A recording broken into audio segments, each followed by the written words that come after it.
हाँ जी, तो नमस्कार दोस्तों, सभी का स्वागत है आज की वीडियो में। और आज की वीडियो बहुत इंटरेस्टिंग होने वाली है। तो आज हम सीखेंगे लेज़र के बारे में। लेज़र जिसे हम बही खाता भी बोलते हैं।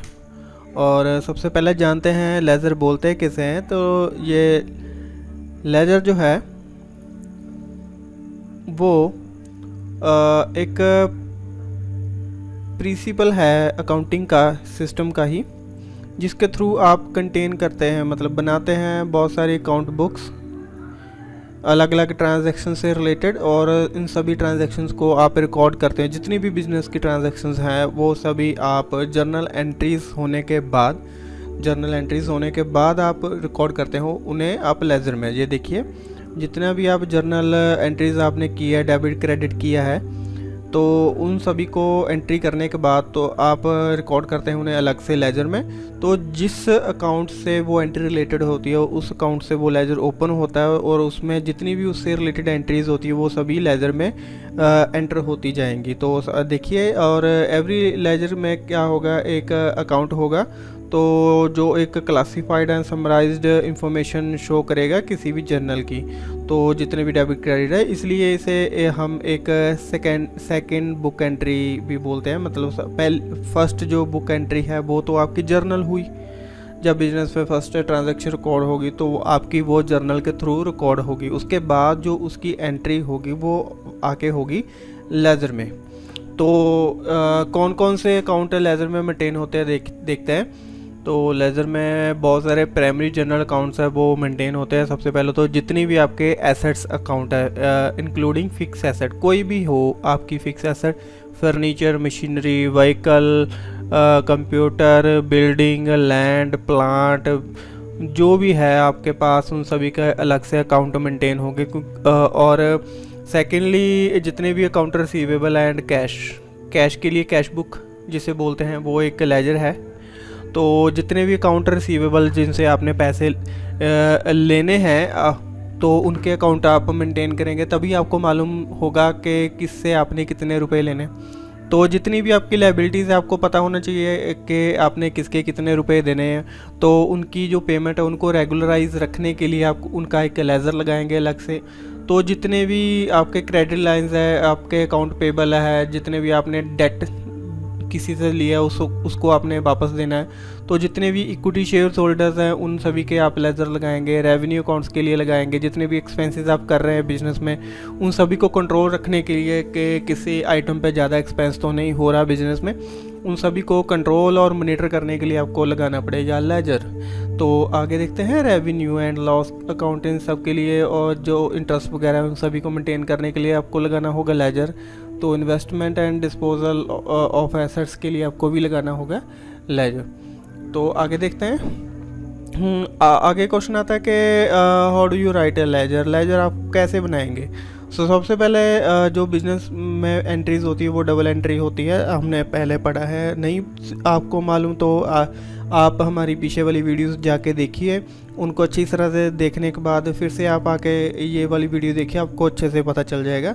तो डबल एंट्री सिस्टम है अकाउंटिंग में। और जो भी आप एंट्री करने वाले हो बिजनेस में जर्नल के थ्रू, उसके दो पार्ट हो गए, एक डेबिट होगा एक क्रेडिट। मतलब जो भी एंट्री बिजनेस में होगी उनसे दो पार्ट बिजनेस के इम्पैक्ट करेंगे। तो यहाँ देखिए, जो भी एंट्रीज हैं उन debit as well as credit, तो उनकी जो ट्रांजैक्शंस हैं उनको दो कॉलम्स में हम पोस्ट करेंगे। तो आगे हम आपको दिखाते हैं लेजर कैसा दिखता है। तो देखिए, ये जर्नल लेजर है। कैश के लिए एक यहाँ साइड इसकी डेबिट होगी, दूसरी साइड इसकी क्रेडिट होगी। कैश के लिए कैश का लेजर, सैलरी के लिए सैलरी का, ट्रेड रिसीवेबल के लिए उसका, सर्विस रेवेन्यू के लिए उसका लेजर होगा। तो इसकी जो बुक आती है मार्केट में मिलती है, उसकी फॉर्मेशन है उसके बारे में भी बताते हैं। तो ये एक सैम्पल है लेजर आपका। तो सबसे पहले इसमें दो साइड्स है। ये इधर वाली साइड आपकी जो लेफ्ट हैंड साइड है वो डेबिट होगी, तो राइट हैंड साइड वो होगी क्रेडिट। नेम ऑफ लेजर, ऊपर आ जाएगा लेजर का नेम जिसका आप लेजर मेंटेन कर रहे हो। तो जर्नल एंट्री होती है, उसमें दो आप अकाउंट लिखते हो, एक को डेबिट करते हो, एक को करते हो आप क्रेडिट। तो जिस लेजर का आप अकाउंट यहाँ पे ओपन करोगे वो तो इसमें नहीं आएगा, तो उसके जो ऑपोजिट एंट्री होगी वो इसमें आएगी। तो वो कैसे आएगी, सबसे पहले उसकी एंट्री की डेट आएगी, उसके बाद उस एंट्री का जो डिटेल्स है, पर्टिकुलर्स डिटेल, वो आएगी।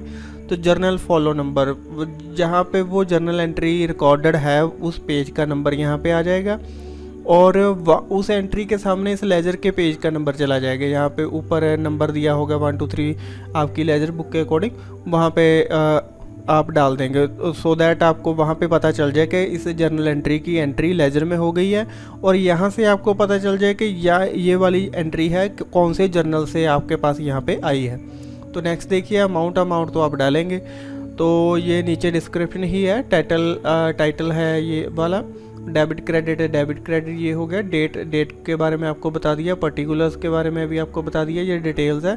तो जर्नल फॉलो के बारे में भी आपको बता दिया गया कि जहाँ से वो जर्नल एंट्री आपने उठाई है वो वाले पेज का नंबर यहाँ पे डलेगा, और ये जिस पेज नंबर पे आपने लेजर का एंट्री कर रहे हो, जैसे हमने यहाँ पे 12 लिख दिया, तो जर्नल एंट्री के सामने हम लिखेंगे 12 लेजर का पेज नंबर, सो दैट आपको पता चले कि ये इस जर्नल एंट्री की एंट्री कौन से लेजर के कितने नंबर पेज पे हुई है, सो दैट आने वाले टाइम में अगर कोई, जैसे हमने पढ़ा था ना कि बुक कीपिंग में एरर फ्रॉड को हम रेक्टिफाई कर सकते हो, तो इस सिस्टम को फॉलो करना पड़ता है, तो सभी मेंटेन होता है।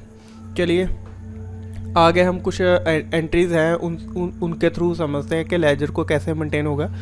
तो देखिए हमारे पास यहाँ पे 5 जर्नल एंट्रीज़ है, इसे थोड़ा ध्यान से आपको देखना पड़ेगा, हम भी कोशिश करेंगे आपको ब्रीफली बता पाएँ। अगर कोई कन्फ्यूज़न है आप कमेंट कर सकते हैं, और नीचे डिस्क्रिप्शन में नंबर भी दिया है, आप उस पर मैसेज कीजिए और मेल कीजिए, आप फ्री फील कर सकते हैं। तो सबसे पहले फर्नीचर परचेज्ड फॉर कैश 10,000, इस एंट्री का मतलब है कि हमने फर्नीचर परचेज़ किया 10,000 का। तो इसमें 2 एंट्रीज़ है, 2 अकाउंट है, एक फर्नीचर, दूसरा कैश। हमारे फर्नीचर ख़रीदा, उसके बदले में दिया कैश। तो जो हमने जर्नल एंट्री सीखी, तो उसकी जर्नल एंट्री ये होगी कि furniture account debit 10,000 to cash account credit 10,000। मतलब फर्नीचर हमारे पास आया, डेबिट हो गया, तो हमने फर्नीचर के बदले कैश दिया, तो वो क्रेडिट हो गया। तो इन दोनों एंट्रीज़ के लिए, ये इन दोनों अकाउंट के लिए हमको 2 अलग अलग लेजर लगाने पड़ेंगे। फर्नीचर का अलग से लेजर लगेगा, कैश का अलग से। तो देखिए हमने सामने बना रखा ऑलरेडी सबसे पहले। तो फर्नीचर का जो लेजर है हमने बना लिया फर्नीचर। तो ये फर्नीचर अकाउंट तो दे रखा है यहाँ पे, और फर्नीचर के नाम पे लेजर भी लगा हुआ है, ये सेम नाम से। तो फर्नीचर के अकाउंट में फर्नीचर तो नहीं डालेंगे, तो फर्नीचर के अकाउंट में डालेंगे इसके जो ऑपोजिट एंट्री है, कौन सी है, वो है कैश। कैश के सामने क्या है 2, तो कैश होगा डेबिट। डेबिट इसलिए होगा क्योंकि फर्नीचर का जो प्लेसमेंट है यहाँ पे डेबिट है, तो हम 2 लिख देंगे यहाँ पे कैश। टू कैश कितना होगा 10,000, ठीक है। तो ऐसे होगा।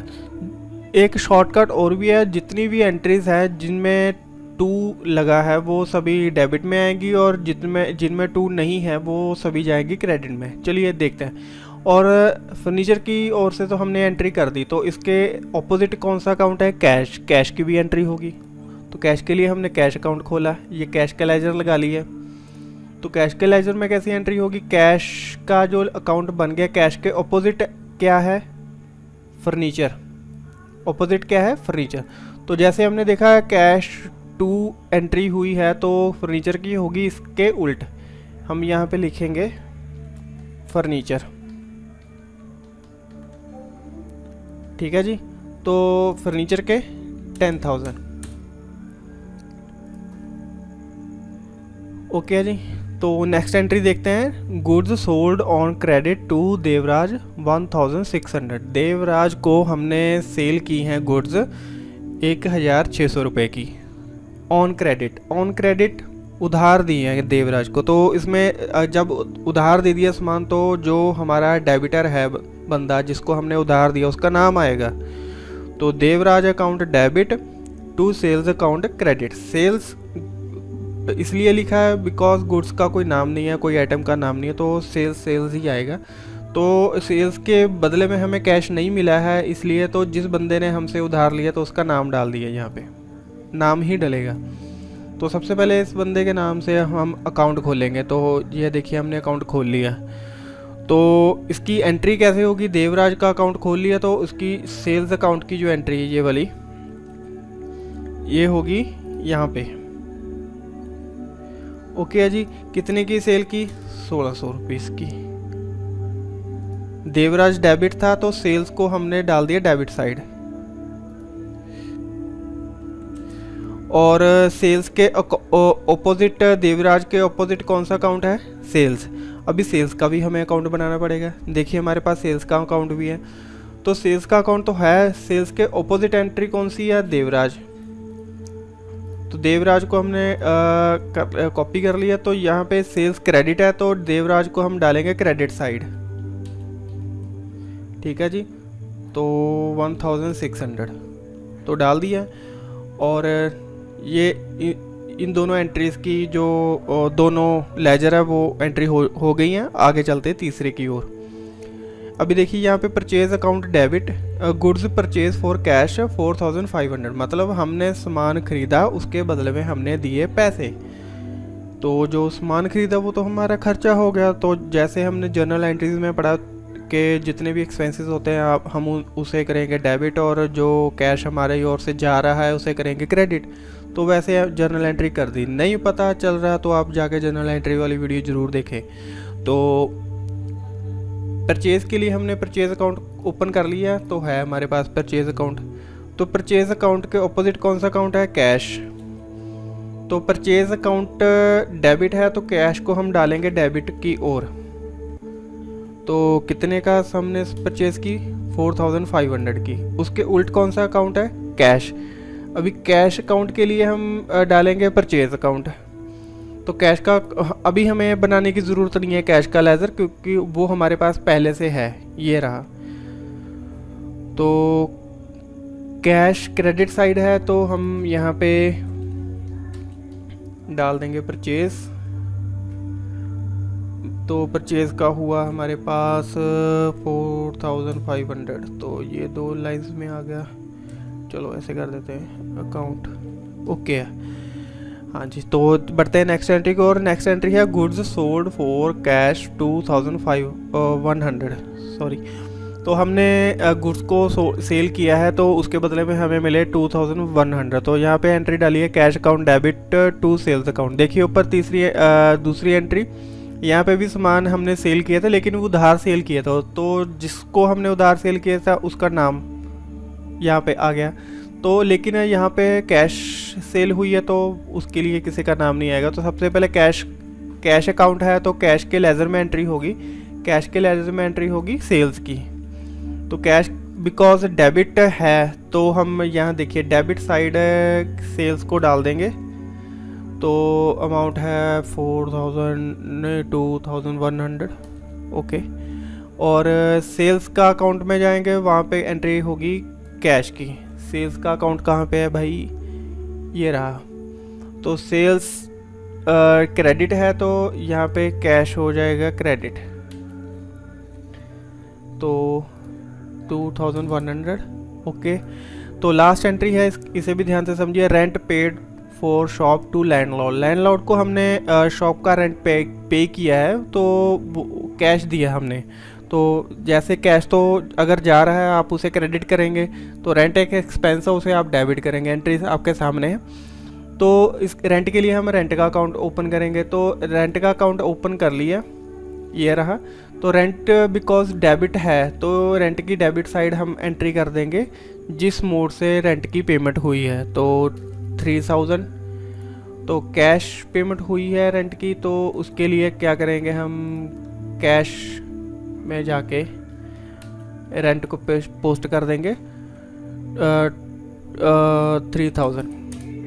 अभी हमारे सभी अकाउंट्स की एंट्री हो गई है। तो अभी हम देखते हैं ध्यान से। इन सभी एंट्री होने के बाद बार बार हमें जर्नल उठाने की ज़रूरत नहीं है। अभी कोई भी आए तो जैसे फर्नीचर के बारे में कोई पूछे तो हमें पता चल जाएगा कि हमने फर्नीचर ख़रीदा, कैसे ख़रीदा, उस पर कैश खरीदा हमने 10,000 का। कैश अकाउंट है, ये कैश का लेजर है। तो इसको देखते ही आपको पता चल जाएगा कि हमने जो कैश में क्या हुआ कि कैश से 10,000 का हमने फर्नीचर ख़रीदा और 4,500 का हमने गुड्स परचेज़ की हैं और रेंट दिया है 3,000 और कुछ हमने सेल भी की है 2,100 की। तो अगर देवराज को देखें तो देवराज के अकाउंट को देख के पता चल रहा है कि वो हमारा डेबिटर है। क्यों डेबिटर है? क्योंकि हमने उसको सामान सेल किया है, डेबिटर। अगर इसका क्रेडिट शो होगा तो हमने इसके पैसे देने हैं, तो वो परचेज़ वाले में होगा। अगर उधार परचेज़ लेजर आप मेंटेन करेंगे। तो आगे देखिए सेल्स अकाउंट। सेल्स का भी पूरा डिटेल दिख रही है हमें कि हमने कौन कौन सा सामान कितना कितना बेचा। तो हमने 1,600 रुपये की सेल की है, लेकिन यहाँ पे देवराज लिखा है तो इट मीन्स हमने ये सेल उधार की है। सेल्स अकाउंट में किसी का भी नाम लिखा आएगा तो वो उधार सेल होगी। परचेज़ अकाउंट में किसी का भी नाम लिखा आएगा तो वो उधार से परचेज़ होगी। ठीक है, तो नीचे जो हमने कैश लिखा है तो इसकी हमने पेमेंट ली है। तो परचेज़ अकाउंट है, इस कैश अकाउंट है तो इसकी हमने पेमेंट ली है। यहाँ पे अगर किसी का नाम होता तो वो अलग से होता। तो आगे देखिए रेंट अकाउंट। रेंट हमने कैश में दिया है। तो ऐसे जो है जर्नल एंट्रीज़ के बाद लेजर मेंटेन होते हैं। तो एवरी लेजर के जर्नल एंट्री के जो 2 पार्ट है, एक डेबिट और क्रेडिट, उन सभी को पोस्ट करते हैं ऐसे लेजर में। तो उसके बाद आगे को जो अकाउंट्स बुक्स है वो मेंटेन होती हैं, तो वो प्रॉपरली चेक भी होती हैं। तो आज की वीडियो में बस इतना ही। आने वाली वीडियो हम लेके आएंगे टैली और टैक्स के बारे में। जुड़े रहिए हमारे साथ। वीडियो देखने के लिए सबका बहुत बहुत धन्यवाद। नमस्कार।